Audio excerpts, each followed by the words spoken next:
Good day to you, students. Today, we are taking a topic, and that topic is ordinary differential equation, related calculus function. What I'm trying to say is that at times you may have to find the solution to ordinary differential equation, and along the line, you may encounter a function y is equal to ln x, and you may also need to find the derivative of that function y is equal to ln x. How do we know that the derivative, which is dy dx, is given as 1 over x, which is a y prime? So we want to establish the reason why the function y is equal to ln x when we find the derivative, which is dy dx, to be 1 over x. We want to establish it. So we are taking the root of the first principle. This is how we are going to do it.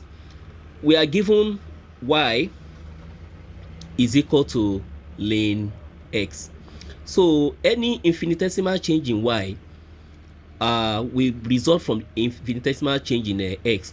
That means as there is an infinitesimal change in x, there will be corresponding infinitesimal change in y. So in a nutshell, when x increases, that is which x increases by delta x, then y will increase by delta y. That's the first step.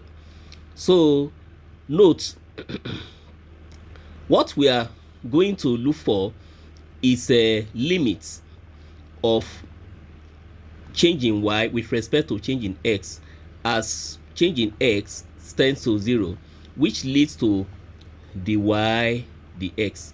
That's what we are working towards. Now, from where we are here, since we are looking for delta y divided by delta x, we make delta y the subject of formula by taking y to the other side of the equation. So in a nutshell, we have delta y is equal to ln x plus delta x, take away y. I'm referring to this particular place, making delta y the subject of formula. Why do we have to do so?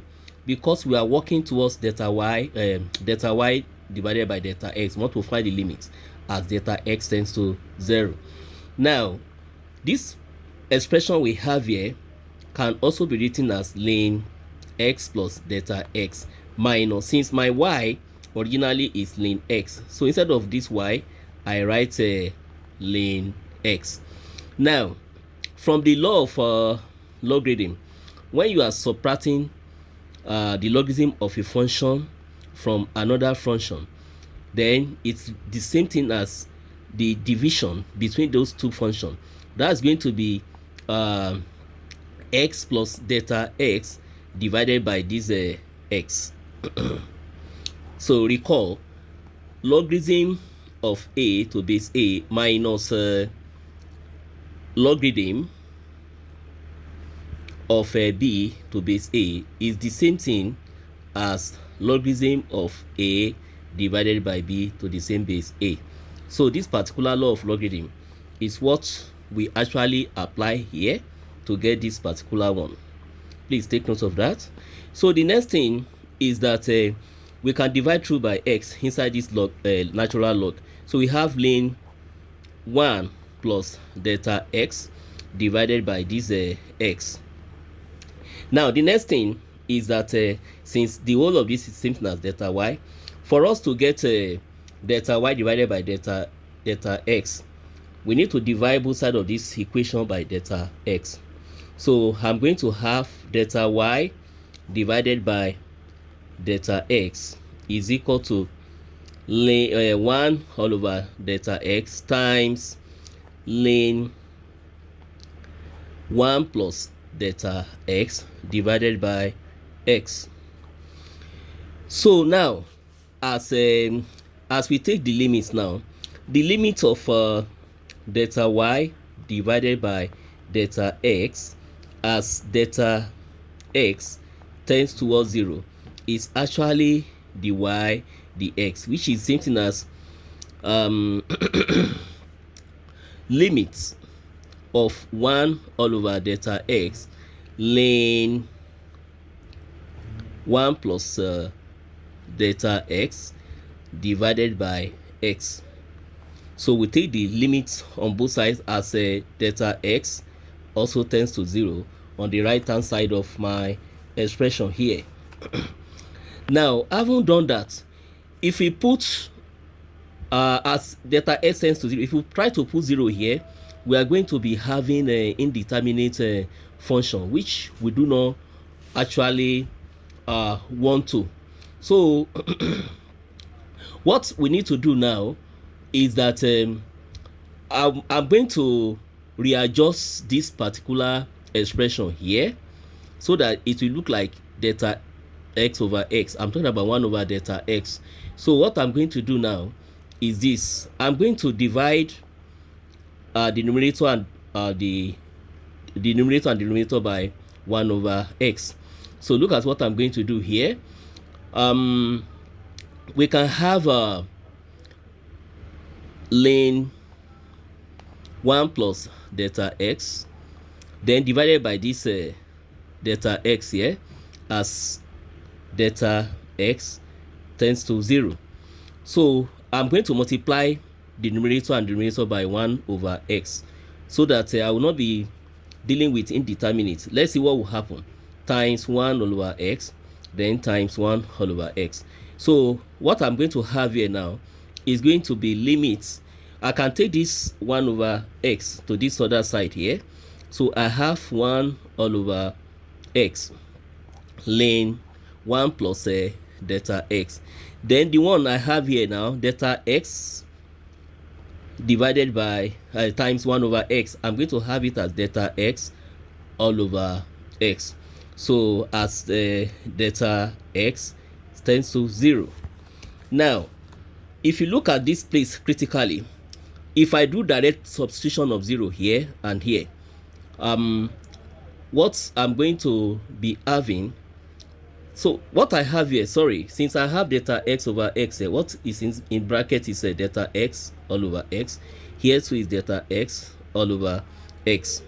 Now, if I do direct substitution of 0 inside this place, 0 divided by x will give me 0.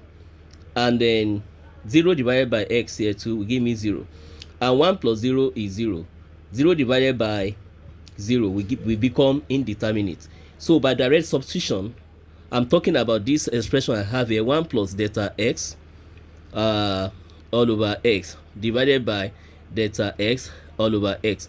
If I do the direct substitution of 0 here, what I'm going to have here will be 1 plus 0 divided by x all over 0 divided by x, which is 1 plus 0 all over 0, which is 1 plus 0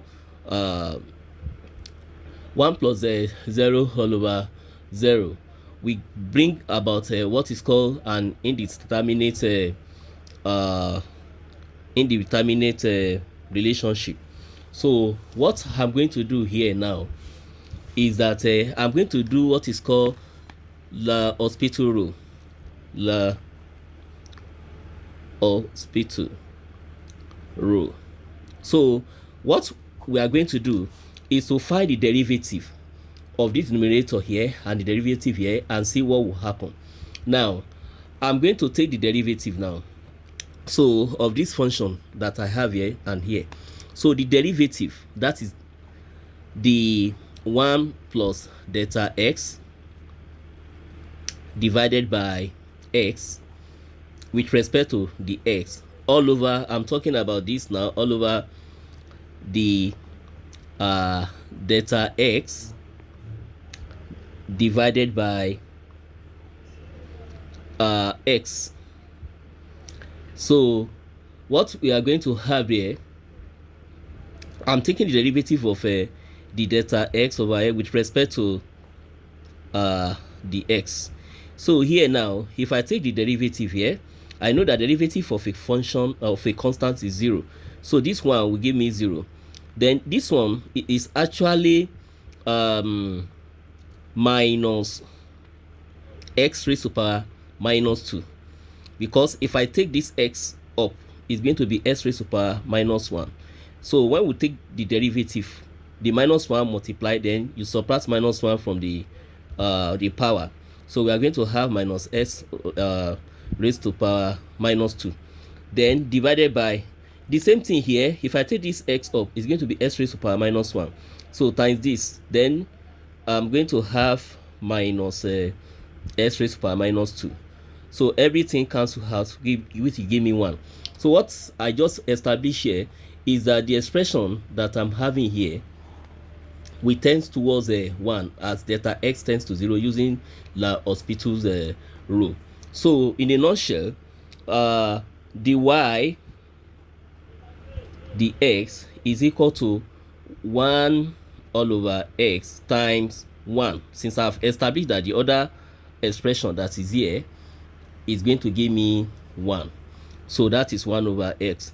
Therefore the y dx is equal to 1 all over x. So we have established this particular fact that when we are given the function y is equal to ln x, then the y dx is equal to 1 all over x. This approach and the result is very useful while finding solution to a given ordinary differential equation. Thank you. Please don't forget to like, share, subscribe, and click on the notification button to have more of my video. Thank you for having you. Have a nice day.